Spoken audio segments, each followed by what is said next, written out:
datang di podcast Ruang Bertumbuh. Bersama saya hari ini Vivi Oktaviani. Pernah nggak sih kita ngerasain kita nerima email, pesan WhatsApp, atau komentar dari atasan maupun rekan kerja kita yang membuat hati kita itu langsung panas. Rasanya ini ingin segera membalas nih, ingin menjelaskan, ingin membuktikan bahwa kita itu nggak bersalah. Tetapi coba kita berhenti sebentar. Apakah respon tercepat selalu respon terbaik? Nah, hari ini kita akan ngobrol santai tentang satu kemampuan penting dalam dunia kerja, yaitu kemampuan berpindah dari reaksi menuju refleksi.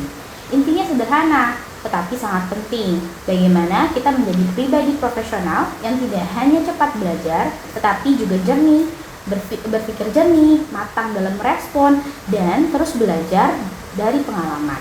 Nah, tema kita hari ini sangat menarik nih teman-teman, yaitu tenang dulu, pikir dulu, seni merespon dalam dunia kerja, yang diangkat dari modul pelatihan From Reaction to Reflection, Critical and Divergent Thinking for Professional Growth, yang ditulis oleh salah satu mahasiswa Magister Psikologi Pendidikan, yaitu Kak Siti Farhana Kolbi, yang biasa kita panggil Kak Hana. Halo Kak Hana, apa kabar hari ini? Alhamdulillah sehat, senang sekali dapat hadir di podcast Ruang Bertumbuh ya Kak. Tema ini menurut saya ini sangat relevan sekali dalam dunia kerja, karena seringkali ini kita masalahnya itu tidak hanya soal tugas yang belum selesai, tetapi bagaimana merespon sebuah tekanan, kritik, dan perbedaan pendapat. Iya, betul sekali nih Kak. Kadang pekerjaan sebenarnya itu bisa diselesaikan, namun respon kita yang terlalu cepat justru membuat suasana menjadi lebih rumit. Oke, kita langsung aja ya Kak. Nah Kak, kita kan mulai dari pertanyaan paling sederhana nih Kak. Kenapa sih dalam dunia kerja itu kita sering mudah bereaksi, apalagi ketika mendapatkan kritikan atau teguran Kak? Karena pada dasarnya manusia itu memang respon emosional itu sangat cepat Kak. Jadi ketika kita dikritik, dipermalukan atau tidak dihargai, tubuh dan pikiran kita ini langsung membaca itu semua sebagai sebuah ancaman. Nah, akibatnya muncul sebuah dorongan untuk membela diri. Nah, contohnya ketika kita menerima sebuah ini untuk yang dalam dunia kerja ya, ketika menerima sebuah email dari sebuah atasan dengan kita tuh nangkepnya kayak tegas gitu dan ditembuskan ke teman-teman yang rekan lainnya. Jadi kita bisa langsung merasa malu atau marah, padahal belum tentu kan kalau misalkan itu niatnya si atasan itu untuk mempermalukan kita gitu. Cuma emang emosinya itu muncul lebih dulu, cenderung ingin segera membalas. Jadi lebih cepat emosinya dulu ya Kak daripada pikirannya gitu ya Kak. Iya betul Kak Vivi. Jadi dalam modul ini saya menekankan pentingnya mengenali diri sebelum bertindak. Jadi ada 3 hal yang perlu dilatih. Yang pertama emotional regulation, yang kedua reflective delay, dan yang terakhir perspective taking. Oke Kak, boleh tolong dijelaskan satu persatu dengan bahasa yang lebih ringan Kak tentang yang tadi emotional, reflection, dan perspektif. Oke, baik. Yang pertama tadi emotional regulation. Jadi kemampuan mengenali dan mengelola emosi. Jadi bukan berarti kita tidak boleh marah atau kecewa ya Kak, gitu, namanya juga manusia gitu ya. Tetapi kita perlu sadar, oh saya lagi marah nih, oh saya kecewa nih gitu, kok saya nggak merasa dihargai gitu. Nah, ketika kita bisa mengidentifikasi emosi yang kita rasakan, nah kita dapat dengan mudah mengendalikan emosi kita itu. Nah, kedua yaitu reflective delay. Jadi memberi jeda sebelum respon. Jadi nggak semua pesan yang kita terima harus langsung kita balas, ya kan? Jadi kita harus berpikir dulu, berhenti sejenak, bengong gitu, inhale, exhale, kemudian bertanya mau balas apa ya, gitu, tujuannya apa ya, gitu. Kemudian yang terakhir perspective taking. Kita bisa melihat, kita coba melihat dari sudut orang lain gitu, jangan dari POV kita sendiri gitu. Mungkin kenapa si atasan itu mengirimkan email dengan sisi ke teman-teman kerja lain, mungkin dia lagi dikejar deadline ya kan Kak, atau enggak rekan kerjanya biar pada tahu, semua orang tahu lah gitu. Jadi kita harus melihat dari semua sudut pandang seperti itu. Menarik sekali nih penjelasan dari Kak Hana. Jadi bukan berarti kita pasif gitu ya Kak, tetapi kita punya kesempatan untuk memilih respon yang lebih baik gitu, lebih sadar gitu ya. Betul Kak. Betul. Reflektif ini jadi intinya bukan bersifat kayak lambat gitu, tapi lebih tidak menyerahkan keputusan kepada emosi sesaat gitu. Jadi ke tempat yang seharusnya, yang sebenarnya. Oke. Pertanyaan selanjutnya nih Kak, dalam modul ini kan juga dibahas tentang berpikir kritis dan juga divergent ya Kak. Kenapa dua cara berpikir tersebut penting nih dalam dunia kerja? Oke, karena dalam dunia kerja itu kita sering terlalu cepat menyimpulkan sebuah masalah. Seperti contohnya nih, ketika sebuah tim, kinerja sebuah tim itu menurun gitu, maka kesimpulannya timnya kurang disiplin gitu kan ya.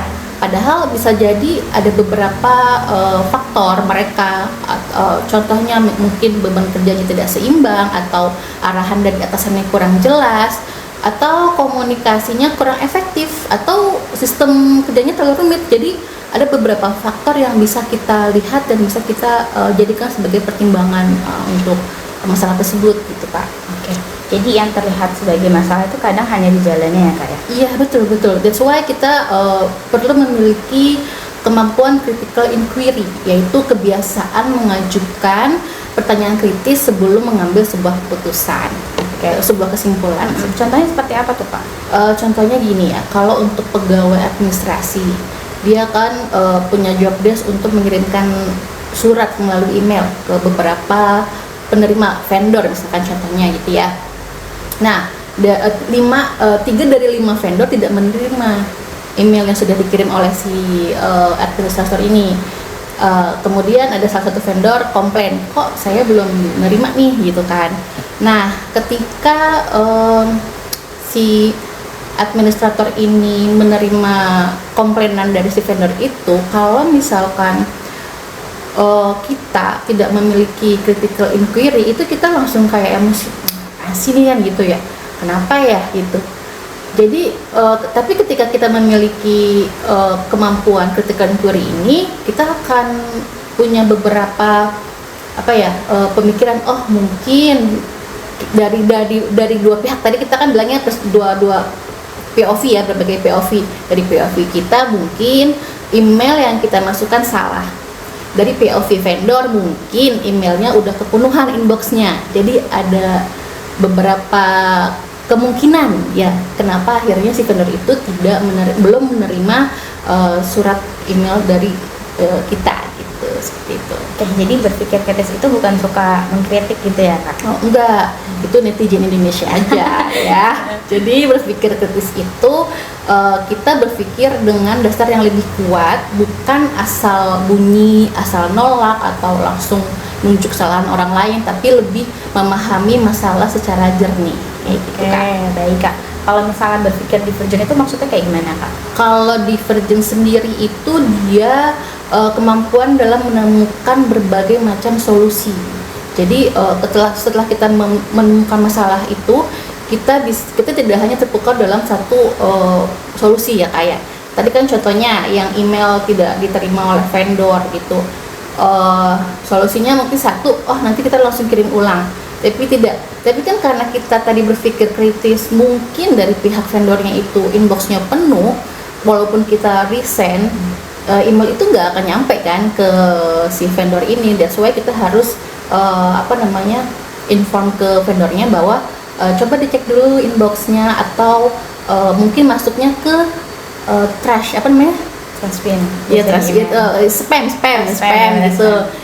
Makanya kadang-kadang itu solusinya. Jadi kalau misalkan dari berpikir kita sudah ketahuan apa penyebabnya, solusinya bisa kita temui gitu dari berpikir divergent ini gitu Kak.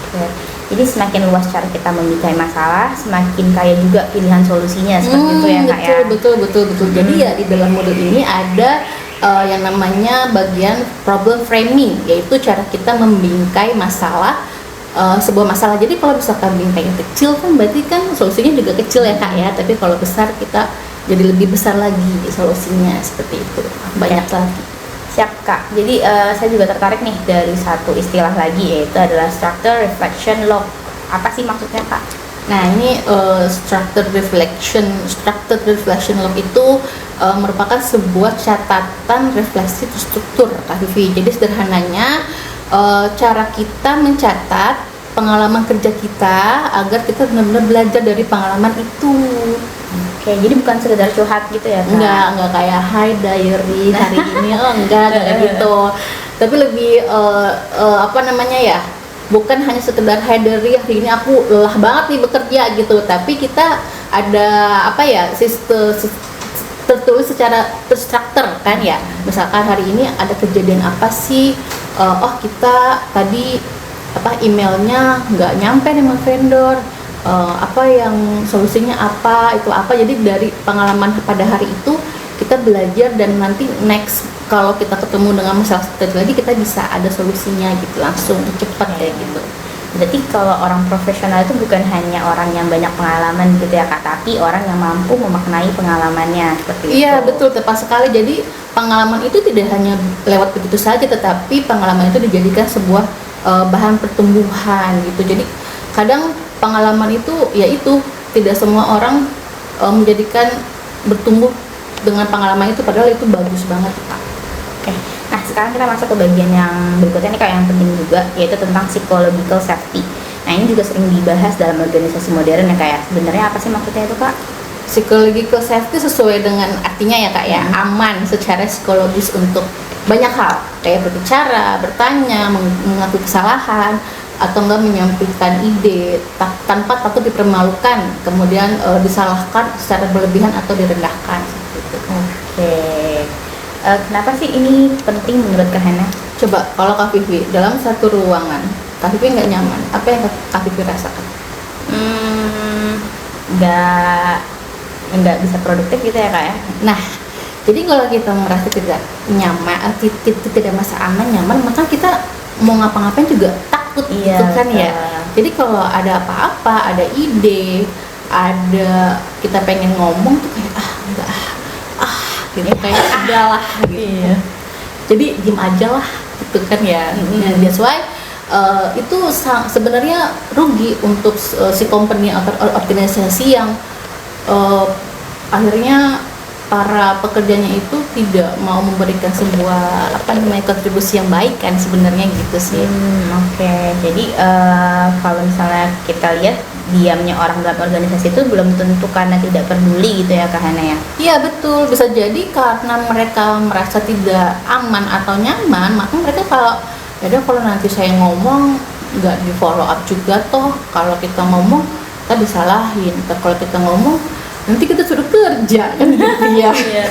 Terus gimana sih caranya kita ngebangun psychological safety itu Kak Hana? Nah kita mulai dari perilaku sehari-hari aja, dari daily activity ini. Jadi ketika kita ada sebuah masalah tadi yang kita lanjut dari email yang tadi tidak diterima semua vendor, ketika leader tahu kok nggak nyampe, jadi si leader ini tidak langsung menyalahkan si staffnya yang mengirimkan email itu kan, tapi ya tadi apa sih beberapa faktor yang tadi sudah disampaikan sama saya tadi, yang mungkin masuk spam atau inboxnya full, atau memang email yang diberikan vendor salah, kurang titik, atau cuma .co atau apa kan kayak gitu ya. Jadi kritiknya ini diarahkan kepada prosesnya, bukan si staffnya ini yang dikritik gitu loh. Jadi orang diberi ruang untuk berbicara, dan yang paling penting adalah kesalahan yang terjadi ini diperlakukan sebagai sebuah bahan pembelajaran, bukan hanya sekedar hukuman gitu Kak. Jadi kalau dibilang juga bisa berkaitan dengan refleksi organisasi seperti itu ya Kak ya? Ya betul, jadi refleksi organisasi ini hanya bisa berjalan ketika orang-orang yang di dalamnya itu merasa aman. Kalau nggak aman, refleksi itu hanya sebagai formalitas saja. Orang akan mengatakan sesuatu hal yang aman untuk mereka, jadi bukan hal-hal yang harusnya dibahas seperti itu. Jadi apa perbedaan antara refleksi organisasi sama evaluasi biasa kan? Dasarnya kalau evaluasi itu lebih fokusnya ke hasil, tapi kalau si refleksi itu proses dan hasil.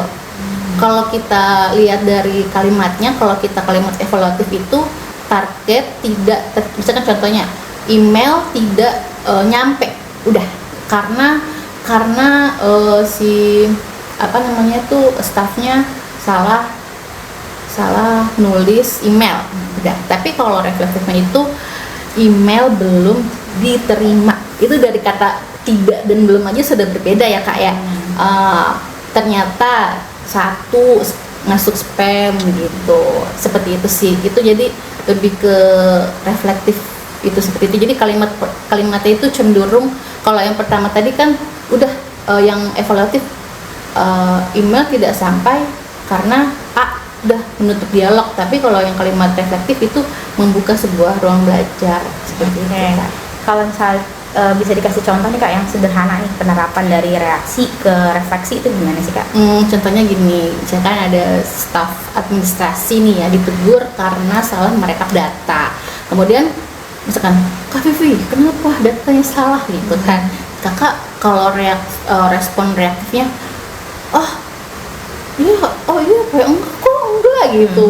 Kayaknya tapi dia benar dah, mungkin si A, si B yang tadi kan saya ngasih datanya ke dia juga gitu, seperti itu reaktif.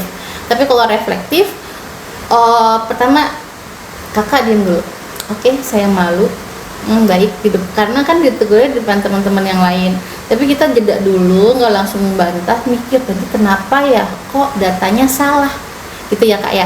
Nah kakak bisa ngomong, oke, baik Pak, nanti akan saya cek lagi, nanti kalau misalkan memang ada revisi saya akan kirim lagi ke Bapak. Nah seperti itu Kak. Jadi mata batin masih tetap terjaga dan pekerjaan juga masih tetap bisa diperbaiki gitu ya Kak, betul. Jadi tenang bawaannya. Refleksi itu nggak membuat kita lemah, justru refleksi itu membuat respon kita itu lebih bijak, kuat, terarah dan bertanggung jawab kayak gitu.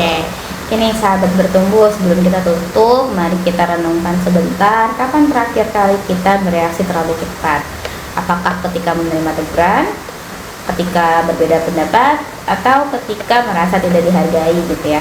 Coba tanyakan pada diri sendiri, apakah emosi yang muncul saat itu? Apakah saya memberi jeda sebelum merespon? Apakah saya mencoba memahami sudut pandang dari orang lain? Apakah saya sudah cukup bertanya sebelum menyimpulkan?